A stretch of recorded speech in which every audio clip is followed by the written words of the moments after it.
patient's name is Edward Nigma, also known as the Riddler. So, Edward, Warden Sharp tells me you've been leaving threatening riddles scrawled on the asylum walls. Again. One would have to be severely paranoid to read threats into harmless riddles, Dr. Young. May I test you with one? Very well. What is it that walks on 4 legs, then 2 legs, and finally 3 legs? A human being. As a baby, it crawls on 4 legs. As an adult, it walks on 2. And in later years, it uses a cane.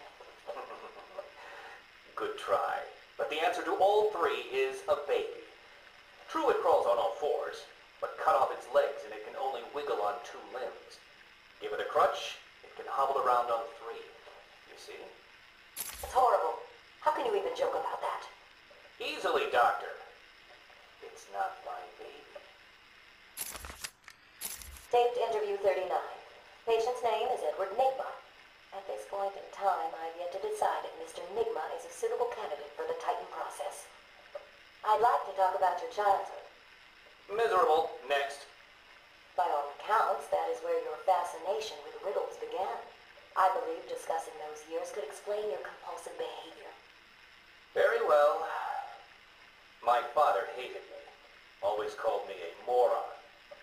I see. I was determined to prove him wrong, so I entered a contest at school. A $20 prize to the kid who could figure out an almost impossible logic problem. I won, of course. And that pleased your father? Hardly. He was convinced I had cheated. He kept yelling, "You must have cheated! Admit it, you moron! You cheated!" I swore I didn't, and he hit me for lying. I'm sorry to hear that, Edward. Don't be. He was right. Patient interview 44. This is yet another interview with Edward Nigma. I have yet to make up my mind whether he's a genius or just deluded. Whichever one he is, just being in his company is both irritating and exhausting. Hello, Miss Young. You look tired. Anything you need my help with? No, thank you, Edward. I am here to help you. We all are. Forgive my arrogance, Doctor, but if you think I need your help, well, you're in the right place. Let's look at it a different way. Throughout your career, you have specialized in bizarre traps and convoluted clues that more often than not result in the death of the unfortunate participants. And if the citizens of Gotham were smarter, my games would be merely an amusing diversion. Instead of death traps. You really should be thanking me. Weeding out the ignorant, the stupid, the useless. But don't worry, I'm sure you would survive. What a lovely photo on your desk, Doctor. Your family? Mother, perhaps. Put that down. Get out. Go on. Let's discuss your obsession with Batman. Hardly an obsession, Miss Young. I simply feel an obligation to expose him. You know who he is? More important, I know what he is. What do you mean? It's obvious. The mask, the weapons, the scare tactics. He's a criminal. No different than Joker or Two-Face. Or myself. Most people consider him a hero. Most people are idiots. They can't see Batman for the villain he is. Riddle me this. How did he get his car and his gadgets? I don't...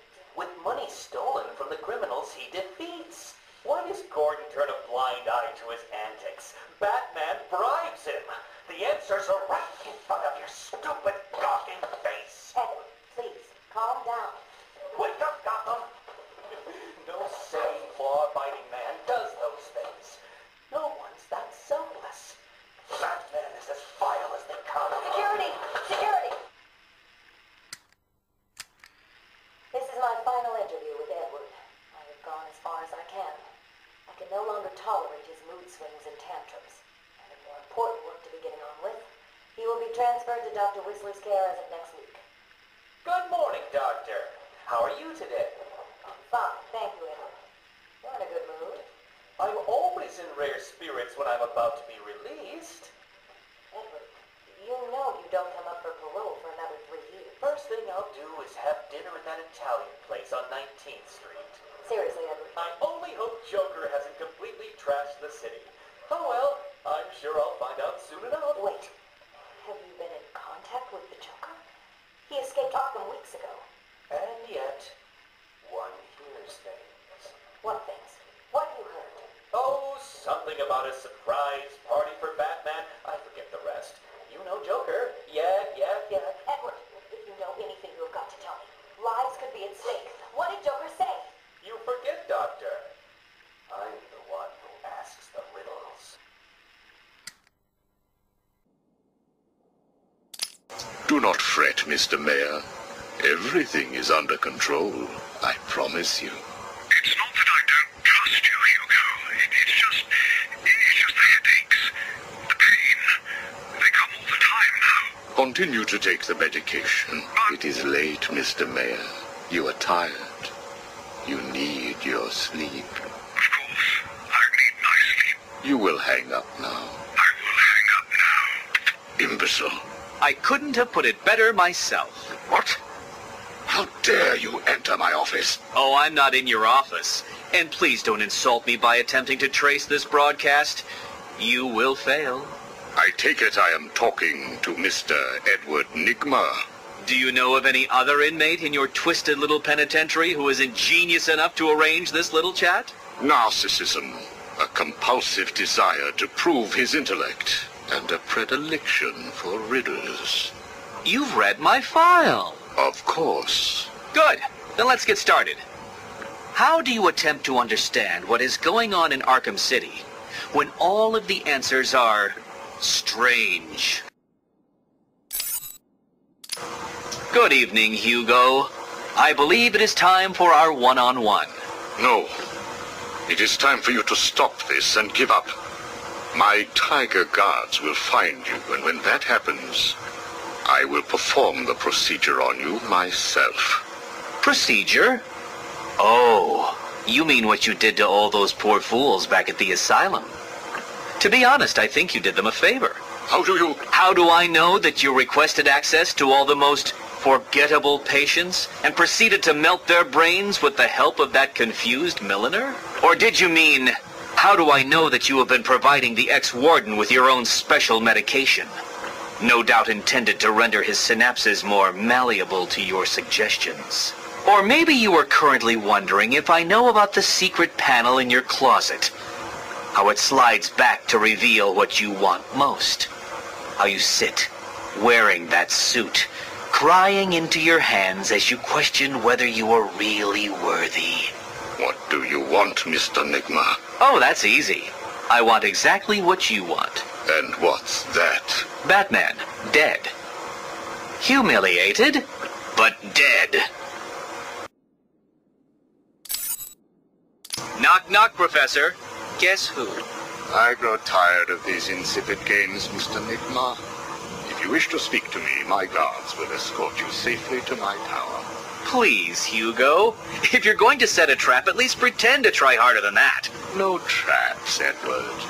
I simply wish to grant you safe passage through Arkham City. I think the time has come for us to meet as equals. You, Strange? My equal? I am the man whose cunning will soon have Batman lying at my feet, bloodied and broken. Really?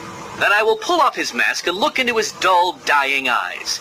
In that last instant, he will know that I have finally beaten him. And I will finally know who he really is. My apologies, Edward. I see now we are nowhere near equals. Finally. You see, like me, you are obsessed with the Batman. But unlike me, you don't know who he really is, do you? What?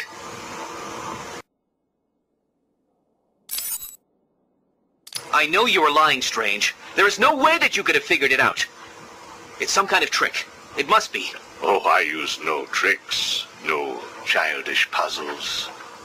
I simply created a psychological profile of the man most likely to be the Batman, and then matched it against the most logical candidate. I was right, of course. Well, who is he? Ah, but that foiled the game for you, wouldn't it? You must tell me. I implore you, Strange. Really, Edward? If I could figure it out, it must be child's play for you. But Interesting. Tell me, Edward, how is the Riddler like a blank dictionary? You're both at a loss for words.